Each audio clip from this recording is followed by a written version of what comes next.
Indian ആർമിയിൽ പാകിസ്ഥാൻ പട്ടാളക്കാരുണ്ടോ? ഉത്തരം പറയാൻ പലതവണ ആലോചിക്കണം. എന്നാലും ഉത്തരം പറഞ്ഞല്ലേ പറ്റൂ. നമുക്ക് വളരെ ഞെട്ടിക്കുന്ന ചില വിവരങ്ങളാണ് എനിക്ക് പറയാനുള്ളത്. ഇത് വെറുതെ പറയില്ല, കൃത്യമായ രേഖകളുടെ അടിസ്ഥാനത്തിൽ, വസ്തുതകളുടെ അടിസ്ഥാനത്തിലാണ് പറയുന്നത്.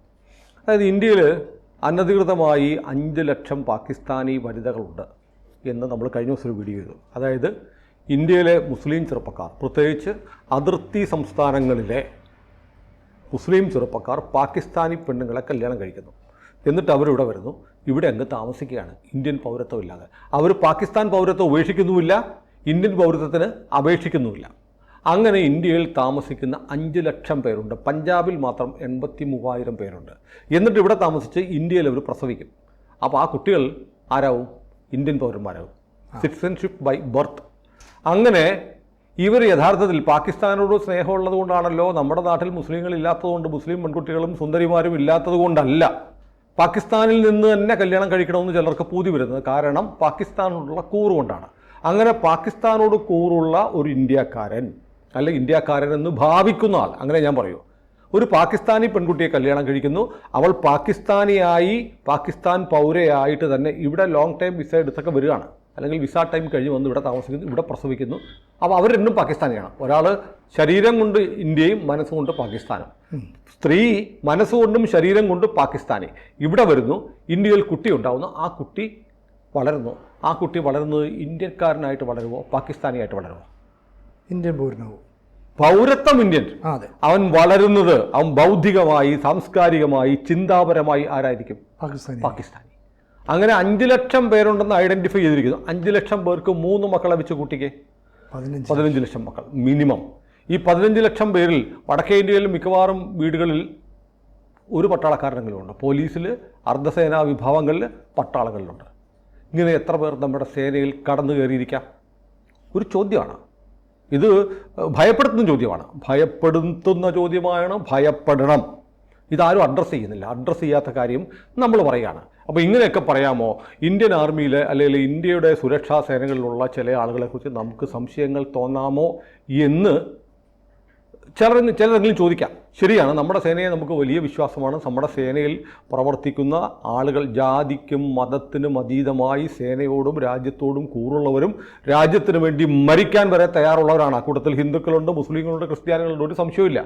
പക്ഷേ എല്ലാ മേഖലകളിലും തീവ്രവാദ മനസ്സുള്ള, പാകിസ്ഥാൻ മനസ്സുള്ള ആളുകൾ നുഴഞ്ഞു കയറവേ സൈന്യത്തിൽ അവർ കയറിയിട്ടില്ല എന്ന് പറയാൻ പറ്റും. സാധ്യതകളുണ്ട്. ഇത് ഞാൻ പറയാൻ കാരണം, ഞാനൊരു പേര് പറയാം. മീനൽ അഹമ്മദ് ഖാൻ ഒരു പെൺകുട്ടിയാണ്, പാകിസ്ഥാനി പെൺകുട്ടിയാണ്. അവളുടെ വിവാഹം കഴിഞ്ഞ ജനുവരിയിലായിരുന്നു. ജനുവരിയിൽ അവളെ കല്യാണം കഴിച്ച് അവളെ കാശ്മീരിലേക്ക് കൊണ്ടുവന്നു. കാശ്മീരിലേക്ക് വന്നത് കല്യാണം കഴിഞ്ഞപ്പോൾ പാകിസ്ഥാനി പൗരത്വമുള്ള പാകിസ്ഥാനി പൗരയാണ്. ടൂറിസ്റ്റ് വിസയിൽ ഇവിടെ വന്നു. മാർച്ച് 22 വിസ കാലാവധി കഴിഞ്ഞു. അപ്പോഴാണ് പഹൽഗാം അറ്റാക്ക് ഈ കഴിഞ്ഞ ഏപ്രിൽ 22 ഉണ്ടാകുന്നത്. അപ്പോൾ മാർച്ച് 22 ടൂറിസ്റ്റ് വിസയുടെ കാലാവധി തീർന്നു. ഏപ്രിൽ 22 പഹൽഗാം അറ്റാക്ക് ഉണ്ടാകുന്നു. അതിനുശേഷം ഇന്ത്യ ഗവൺമെൻറ് ഉത്തരവിടുന്നു എല്ലാവരും 27-ാം തീയതി പോകണം.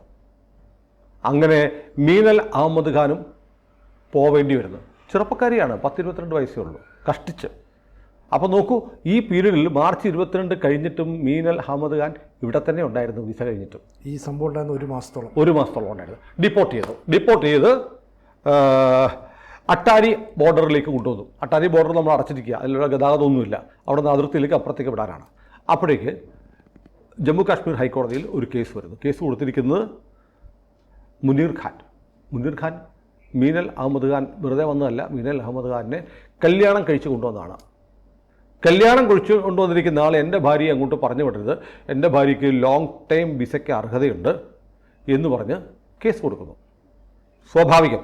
പക്ഷേ അസ്വാഭാവികം എന്ന് പറയുന്ന കാര്യം ഈ മുനീർ ഖാൻ, അസ്വാഭാവികമായ കാര്യം അതിനകത്തുള്ളത്, ഈ മുനീർ ഖാൻ CRPFൻ്റെ ഭടനാണ്. എങ്ങനെയുണ്ട്? ഇനി മുനീർ ഖാൻ എവിടെയാണ് ജോലി ചെയ്യുന്നത്? കാശ്മീരിൽ. അപ്പോൾ ഞാൻ ആദ്യം പറഞ്ഞ കാര്യങ്ങൾക്ക് എന്തെങ്കിലും അതിശയോക്തിയുണ്ടോ? ഇല്ല. സാധ്യതകളുണ്ട്. പക്ഷേ ഏതായാലും മുനീർ ഖാന് അനുകൂലമായി കോടതി നടപടിയെടുത്തു. കോടതി പറഞ്ഞു, ഒരു കാര്യം ചെയ്യൂ, ലോങ് ടൈം വിസയ്ക്ക് അപേക്ഷിക്കാം.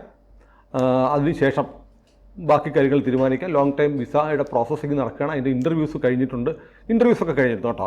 വെറുതെ ഒരു CRPF ഭടനായതുകൊണ്ട് ഇതിൻ്റെ കോൺസിക്വൻസ് അറിയാവുന്നതുകൊണ്ട് മുനീർ ഖാൻ CRPF ഹെഡ് ക്വാർട്ടേഴ്സിൽ അറിയിച്ചിരുന്നു, ഞാനിങ്ങനെ ഒരു പാകിസ്ഥാനിയെ കല്യാണം കഴിക്കുകയാണ് എന്ന് അറിയിച്ചിരുന്നു. അയാൾ ആ ലീഗലി ഉള്ള കാര്യങ്ങളൊക്കെ കറക്റ്റ് ചെയ്തിട്ടാണ് മുനീർ ഖാൻ മീനൽ അഹമ്മദ് ഖാൻ എന്നുള്ള പെൺകുട്ടിയെ, പാകിസ്ഥാൻ പെൺകുട്ടിയെ കല്യാണം കഴിച്ച് കൊണ്ടുവന്നത്.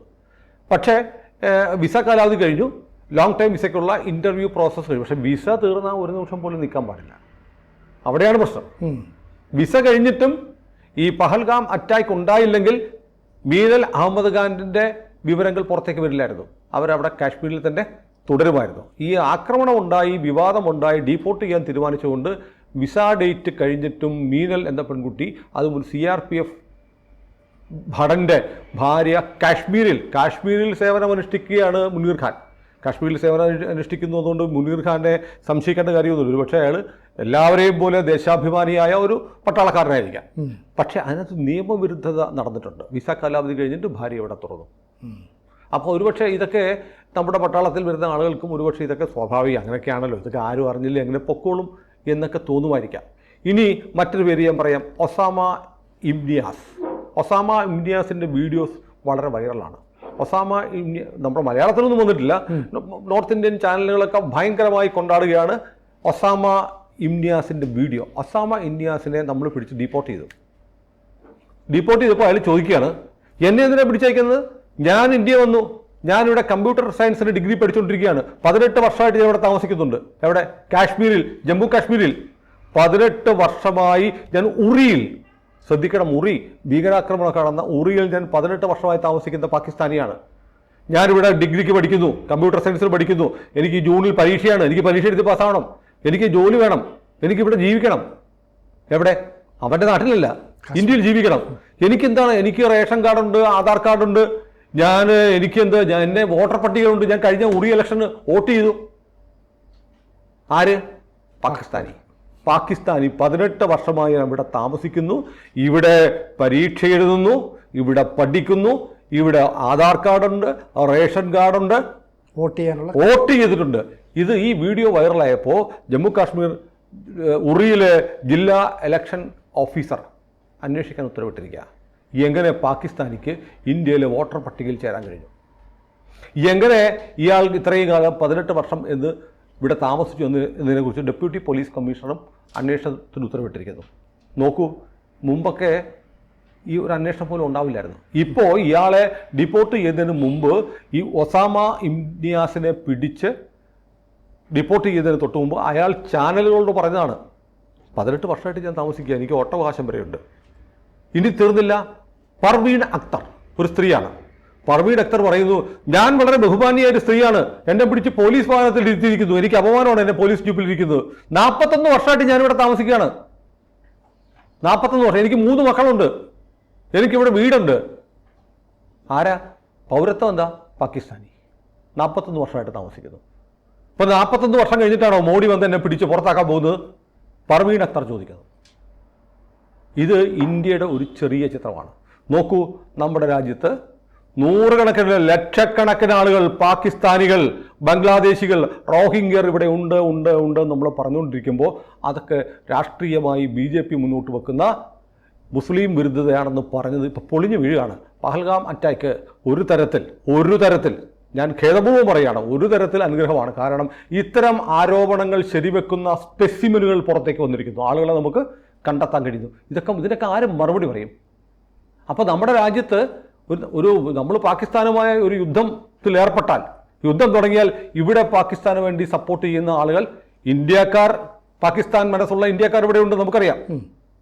അതുകൂടാതെ ഒറിജിനൽ പാകിസ്ഥാനികൾ ഇവിടെയുണ്ട്, അവരും ഇന്ത്യക്കെതിരെ യുദ്ധം ചെയ്യും. അപ്പം നമ്മുടെ രാജ്യത്ത് താമസിക്കുന്നത് ആരെന്ന് നമുക്കറിയാൻ വയ്യ. അതിനാണ് നാഷണൽ സിറ്റിസൺ രജിസ്റ്റർ ഉണ്ടാവണം എന്ന് പറയുന്നത്. അത് സമ്മതിക്കത്തില്ല.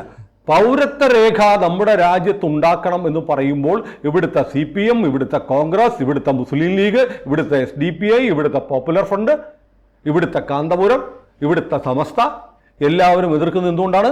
ഇങ്ങനെ ഇവിടെ താമസിക്കുന്ന പാകിസ്ഥാനികൾ, ബംഗ്ലാദേശികൾ, റോഹിംഗ്യർ ഇന്ത്യക്കാരെന്ന് ഭാവിച്ച് ഇന്ത്യക്കാരൻ്റെ എല്ലാ അവകാശങ്ങളും കവർന്നെടുത്ത് റേഷൻ അവൻ മേടിക്കുന്നുണ്ട്, അവൻ വോട്ട് ചെയ്യുന്നുണ്ട്. ഇന്ത്യൻ തെരഞ്ഞെടുപ്പിൽ പാകിസ്ഥാനി വോട്ട് ചെയ്യുന്നു. ആർക്ക് വോട്ട് ചെയ്യും? പാകിസ്ഥാൻ്റെ മനോഭാവമുള്ളവർക്ക് വോട്ട് ചെയ്യും. അവരെ പുറത്താക്കാൻ വേണ്ടിയിട്ടാണ് നമ്മൾ ദേശീയ പൗരത്വ രജിസ്റ്റർ ഉണ്ടാക്കാൻ നമ്മുടെ രാജ്യം ആലോചിക്കുമ്പോൾ ഇവിടെ ചന്ദ്രഹാസം വളർക്കുന്നത്. ആരെ സഹായിക്കാൻ വേണ്ടിയിട്ടാണ്? പാകിസ്ഥാനെ സഹായിക്കാൻ വേണ്ടിയിട്ടാണ്, ബംഗ്ലാദേശിനെ സഹായിക്കാൻ വേണ്ടിയിട്ടാണ്. അപ്പോൾ ഈ പഹൽഗാം സംഭവത്തിന് ശേഷം ഉണ്ടായി വരുന്ന ഏറ്റവും വലിയ ഒരു ആവശ്യം, ഉയർന്നു വരേണ്ടുന്ന ആവശ്യം, എത്രയും വേഗം നമുക്ക് ആവശ്യമുള്ളത് ദേശീയ പൗരത്വ രജിസ്റ്ററാണ്. ലോകത്തെല്ലാ രാജ്യത്തിനുമുണ്ട്. നമ്മുടെ രാജ്യത്ത് മാത്രം നമ്മുടെ പൗരന്മാർ ആരാണെന്നറിയുന്ന ഒരു രേഖയുമില്ല. പൗരത്വം തെളിയിക്കുന്ന രേഖയല്ല ആധാർ, പൗരത്വം തെളിയിക്കുന്ന രേഖയല്ല പാസ്പോർട്ട്, പൗരത്വം തെളിയിക്കുന്ന രേഖയല്ല വോട്ടർ കാർഡ്, പൗരത്വം തെളിയിക്കുന്ന രേഖയല്ല റേഷൻ കാർഡ്. പൗരത്വ രജിസ്റ്റർ വേണം. പൗരത്വ രജിസ്റ്റർ ഇല്ല എങ്കിൽ നമ്മുടെ രാജ്യത്തിനകത്ത് ഇപ്പോൾ ഉള്ള 10 കോടിയോളം ബംഗ്ലാദേശികളും പാകിസ്ഥാനികളുമായിട്ടുള്ള നുഴഞ്ഞുകയറ്റക്കാരായ മുസ്ലിമുകൾ നമ്മുടെ രാജ്യത്ത് ഇന്ത്യൻ പൗരന്മാരല്ലാത്തവരുണ്ട്. ഇവരെ എങ്ങനെ അടിച്ചു വാരി പുറത്തു കളയും? കഴിഞ്ഞ ദിവസം ഗുജറാത്തിൽ വലിയൊരു ഓപ്പറേഷൻ നടന്നു. 3000-ഓളം അനധികൃത നിർമ്മാണങ്ങൾ പൊളിച്ചു, 1500-ഓളം ബംഗ്ലാദേശികളെ പിടിച്ച് ഡിപ്പോർട്ട് ചെയ്തു, അതിർത്തി കൊണ്ട് ചവിട്ടി പുറത്തു വിട്ടു. പക്ഷേ ഇപ്പോൾ സംഭവിക്കുന്നുണ്ട്, പാകിസ്ഥാനികൾ ഇന്ത്യയിൽ വരും, കല്യാണം കഴിക്കും, ഇന്ത്യക്കാരായ മക്കളെ ഉണ്ടാക്കും. അപ്പനും അമ്മയും പാകിസ്ഥാനി, മകൻ ഇവിടെ ജനിക്കുന്നതുകൊണ്ട് ഇന്ത്യക്കാരൻ. ട്രംപ് പറഞ്ഞു പ്രസവിക്കാൻ വേണ്ടി ആരും അമേരിക്കയിലേക്ക് വേണ്ട, അമേരിക്കയിൽ വന്നിട്ട് അമേരിക്കൻ പൗരത്വം എടുക്കണ്ട.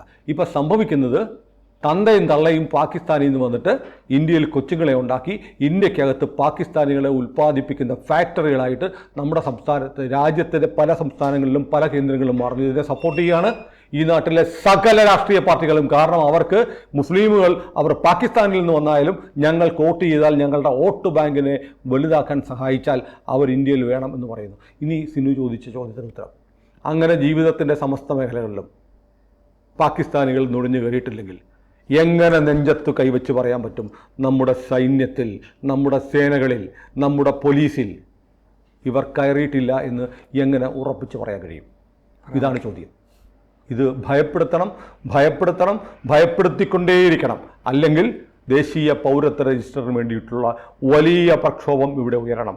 ആ ദേശീയ പൗരത്വ രജിസ്റ്റർ ഉണ്ടാക്കുന്നതിനെ എതിർക്കുന്ന ആളുകൾ മുഴുവൻ പാകിസ്ഥാനികളാണ്, രാജ്യവിരുദ്ധരാണ്, രാജ്യദ്രോഹികളാണ് എന്നുള്ള തിരിച്ചറിവ് നമുക്കുണ്ടാവണം. കൂടുതൽ വാർത്തകളും വിശേഷങ്ങളും നിങ്ങളിലേക്ക് എത്താൻ ABC മലയാളം സബ്സ്ക്രൈബ് ചെയ്യുക, ബെൽ ബട്ടണും അമർത്തുക.